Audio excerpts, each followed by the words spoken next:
Minnesota Pro Josh Douglas, 19 pounds, 10 ounces on day 1, 17 pounds, 8 ounces on day 2.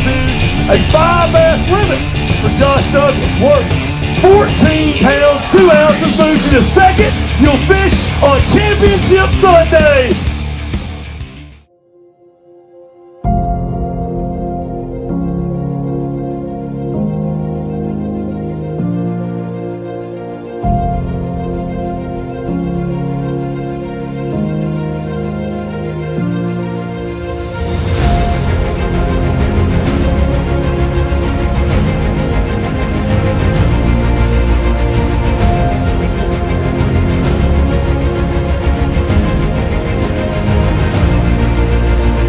You know if you watched FLW Live, he's got them today.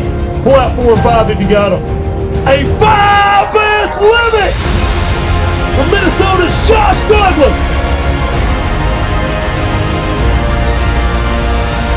Kentucky Lake, the Tennessee River. Never actually had a tournament on Kentucky, but I do have a good background with the Tennessee River.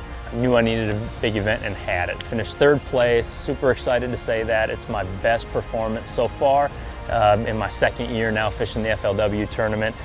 Big one, big paycheck, nice trophy, and again, jumped way back up there in the points. Currently sitting inside the Forest Wood Cup line. Going to Kentucky, I knew I wanted to fish deep. I knew the Elite Series was there earlier. I knew the fish would be up in the bushes. I knew that that was going to take a big portion of our FLW field into the bushes, but at the same time, I knew a good amount of those fish would be back out on the ledges, and that's what I wanted to attack. My electronics were on full go. I kept my Lowrances on, utilized my Navionics mapping to show me those hard road beds, stuff like that, and in the end it paid off. Those early fish came, practice started kind of rough. I only got like 1 or 2 bites the first day, but they were big ones. I caught a 7-pound largemouth, a 6-pound smallie. The next day caught like a couple 3-pounders and a 5-pounder, and then just slowly kept getting better as it went until the last couple hours of the final day of practice, and we were basically running around locating schools of bass, dropping dimes on them, catching 1 or 2 out of the school and leaving. I put all my practice time into the Paris area. I knew it would be a big run. From my little bit of research I did, I just know Paris is a good area. It's got a lot of fish, it's got a big population of fish, and they should be a little bit more under the post pond things and be sliding back out. My setups for success, again, big time. My Phoenix, my Evinrude made a huge haul every day, 50+ miles, something like that, down into Paris. Basically, in the end, I ended up fishing 1 ledge, got me there and back all 4 days of competition. Let me do my equipment, did its job so that I could do mine. As far as my equipment using out there, I definitely went through an assortment of baits. I had to. I ended up in the end milking 1 ledge.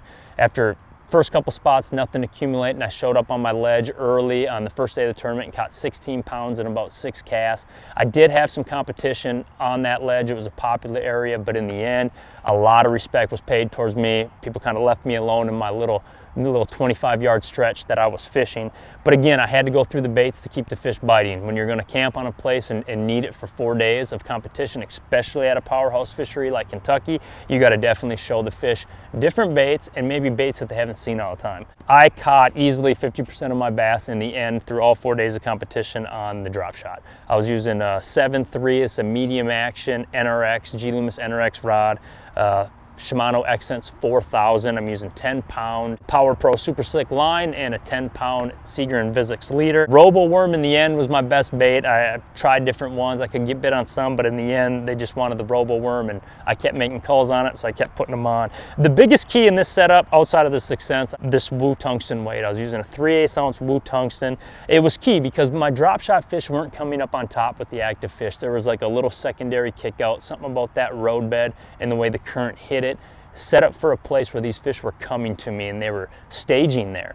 With different current, different winds every day, changing throughout the days, I leaned on that drop shot and I was actually trying to catch fish out of a 35 to 40 foot range is what they were sitting on that shell bed. The drop shot was really the only bait I could easily get to it, and I needed that tungsten weight to tell me when I was on the shell bed. As soon as I started feeling those shells out deep, I'd slow down, milk the bait a little bit, and pick up those big bites I needed. That Woo tungsten weight was huge. The other dragging bait I went with was definitely a Carolina rig. It's been actually a while since I've thrown a Carolina rig in a big tournament like this, but I was using an older G Loomis GLX Carolina rig rod. It's just always been one of my favorites, a Shimano Corrado Rio. In fact, on all my bait casters, it'll be the Shimano Corrado Rio. And I did try different baits from different companies.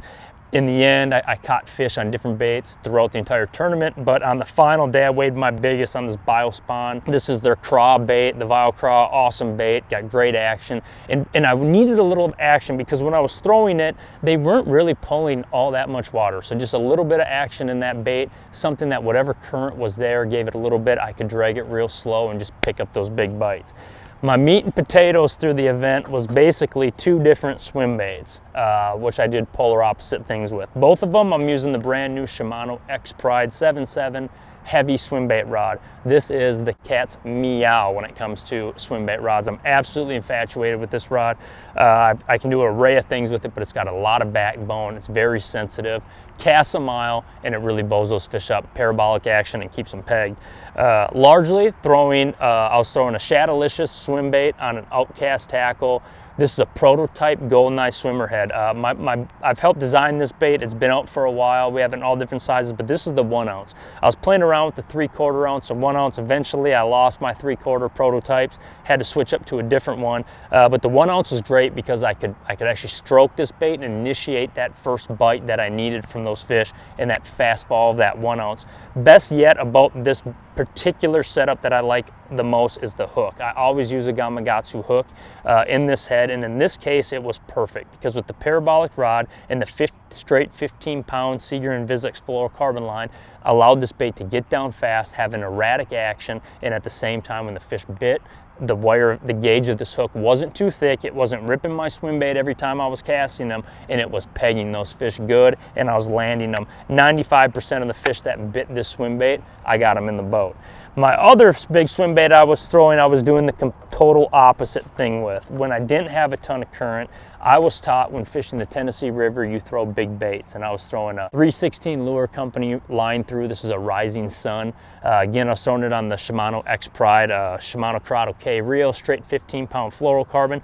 And the key to this bait was big fish on the Tennessee River eat gizzard shad. So basically, I knew big fish were living out there. I started having the confidence. I'd pick up a big bite or two and practice on it, and I just started chucking it out there during the tournament. Day 1, I weighed my biggest bass on it, and then the final day, I caught 2 big culls that I needed on it as well, and I just kind of threw it out there like a drunk shad, let it fall to the bottom, and just slowly working the bait back. It's got a lot of draw power.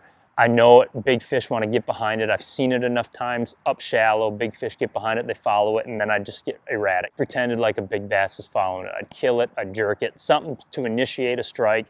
And again, didn't get a lot of bites on it, but I got the key bites that I needed. In the end, those were the 4 baits that I went through. I used them all 4 days. They got me through. Again, awesome finish. 3rd place. I'm ecstatic to have it. Sitting good in the points. We got St. Clair. That's where I'm actually at right now, looking around. You know I love me some smallmouth bass, but I've never been here before, so just trying to get the lay of the land. Looking forward to be back here in a month and try to punch my ticket into the Forest Wood Cup. Stay tuned. Keep checking me out. JoshDouglasFishing.com. Tight lines.